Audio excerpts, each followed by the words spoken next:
Hi everyone, आज के lecture में हम प्रिज्म से क्वेश्चन सॉल्व करेंगे और ये क्वेश्चन आपका नीट 2021 में पूछा गया है। क्वेश्चन को सॉल्व करने से पहले हम प्रिज्म से रिलेटेड कुछ बेसिक टर्म्स के बारे में डिस्कस करेंगे। मान लीजिए आपके पास इस तरह से एक प्रिज्म है जिसमें प्रिज्म का एंगल आपके पास ए के इक्वल दे रखा है। मान लीजिए बेटा एक इंसिडेंट रे इंसिडेंट हो रही है फर्स्ट सरफेस पर और इंसिडेंट रे नॉर्मल के साथ एंगल I1 फॉर्म कर रही है। Ray of light rare to denser जा रही है, इसीलिए ray of light towards the normal bend हो जाएगी और मान लीजिए नॉर्मल के साथ रे R1 एंगल फॉर्म कर रही है। ठीक है, अब सेकंड सरफेस पर light ray denser to rare जा रही है, इसीलिए लाइट रे जो होगी वो away from the normal bend हो जाएगी। ठीक है, लाइट रे आपकी अवे फ्रॉम नॉर्मल बेंड होगी। मान लीजिए यहाँ पर एंगल R2 फॉर्म हो रहा है और यहाँ पे एंगल आपका I2 फॉर्म हो रहा है। इस एंगल को कहा जाता है एंगल ऑफ इंसिडेंस और इस एंगल को कहा जाता है एंगल ऑफ एमर्जेंस। ठीक है, इंसिडेंट रे को अगर बैक ट्रेस किया जाए और एमर्जेंट रे को अगर बैक ट्रेस किया जाए तो इन दो रेस के बीच में जो एंगल का फॉर्मेशन होता है the angle is called angle of deviation. ठीक है, देखो बेटा रे आपकी ऐसे जा रही थी लेकिन प्रिज्म के होने से रे आपकी डेल एंगल से डेविएट होके निकलेगी। ठीक है, एंगल ऑफ डेविएशन के लिए मैंने एक डेरिवेशन की है जिस पे रिजल्ट आपका del is equal to I1 plus I2 minus A के इक्वल आता है।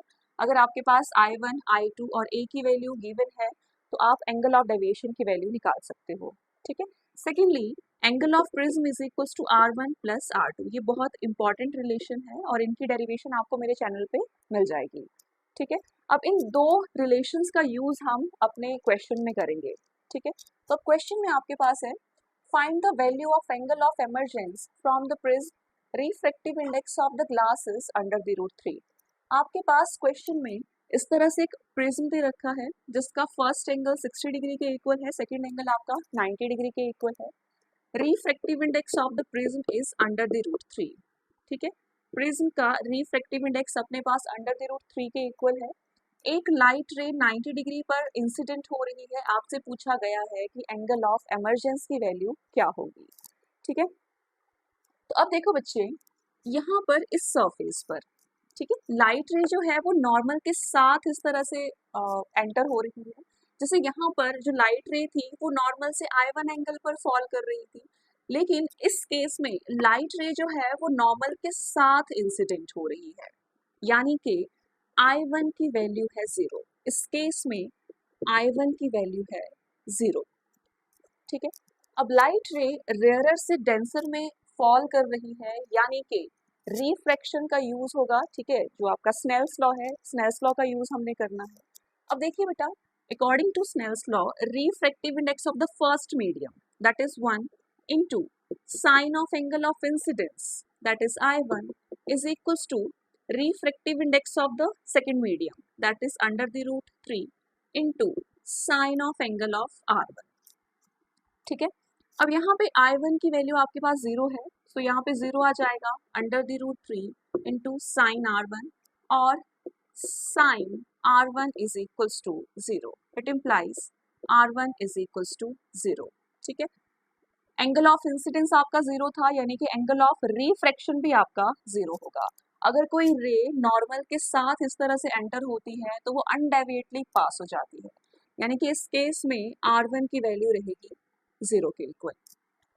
ठीक है, तो इस तरह से रे आपकी फॉल करने वाली है, सीधे सीधे फॉल कर जाएगी। ठीक है, अब देखो बच्चे हम इस रिलेशन का यूज करके R2 की वैल्यू फाइंड आउट करेंगे। ठीक है, since A is equals to R1 plus R2। अच्छा, यहाँ पे 60 डिग्री ये 90 डिग्री, यानी कि जो थर्ड एंगल होने वाला है, थर्ड एंगल आपके पास 30 डिग्री के इक्वल होने वाला है। ठीक है, यहाँ पे मैं angle sum property of triangle का यूज करूंगी। ट्राइंगल के तीनों एंगल का सम 180 डिग्री के इक्वल होता है। ठीक है, अब देखो रिफ्रैक्शन इन दो सरफेसेस से हो रही है, यानी कि एंगल ऑफ प्रिज्म रहेगा 30 डिग्री के इक्वल। राइट, तो एंगल ऑफ प्रिज्म आपके पास है 30 डिग्री के equal and R1 is 0। R1 हमने 0 के इक्वल फाइंड आउट किया है plus R2, so it implies R2 is equals to 30 degree. ठीक है, यानी कि यहाँ पर जो रे इंसिडेंट करेगी वो नॉर्मल से 30 डिग्री के एंगल पर इंसिडेंट करेगी। ठीक है, तो यहाँ से हमने R2 की वैल्यू फाइंड आउट कर दी। अब देखो बच्चे, सेकंड सरफेस पर रे डेंसर टू रेयरर जा रही है, इसीलिए जो रे ऑफ लाइट होगी वो अवे फ्रॉम नॉर्मल डेविएट कर जाएगी। ठीक है, जो एंगल, जो आपकी एमर्जेंट रे होगी वो अवे फ्रॉम नॉर्मल बेंड कर जाएगी।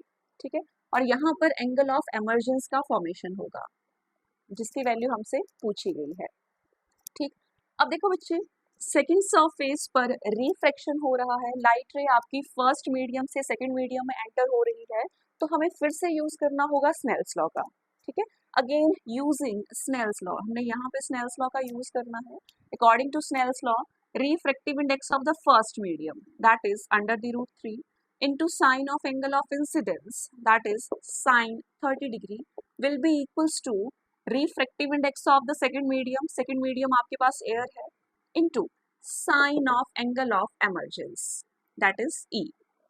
ठीक है, सो ये बनेगा under the root 3 sine 30 is 1/2 is equals to sine of E. So ये बनेगा under the root 3/2 is equals to sine of E, और हमें पता है कि साइन 60 डिग्री होता है अंडर द रूट 3/2 के equal. So it implies angle of emergence is equals to 60 degree. ठीक है, यानी कि जो रे ऑफ लाइट होगी वो 60 डिग्री से इस तरह से बेंड हो जाएगी। ठीक है, नॉर्मल के साथ जो रे ऑफ लाइट होगी वो 60 डिग्री के एंगल पर डेविएट कर जाएगी। ठीक है, यानी कि हमारा यहाँ पे ऑप्शन नहीं है, 60 डिग्री आंसर रहेगा इसका। ठीक है, थैंक यू। तो यहाँ पे देखिए क्या हुआ, इंसिडेंट रे इस तरह से इंसिडेंट करी, फर्स्ट यहाँ पर रिफ्रैक्शन होगा, लाइट रे 0 डिग्री पर एंटर हो रही है, 0 डिग्री पर रिफ्रैक्ट करेगी। उसके बाद हमने A is equals to R1 plus R2 से R2 की वैल्यू फाइंड आउट करनी है। देन अगेन यहाँ पर दोबारा से रिफ्रैक्शन हो रहा है, लाइट रे आपका डेंसर से रेयर की तरफ जा रही है, फिर से हमने स्नेल्स लॉ का यूज किया। स्नेल्स लॉ का यूज करने पर हमारे पास एंगल ऑफ इमर्जेंस की वैल्यू आ गई। ठीक है, थैंक यू।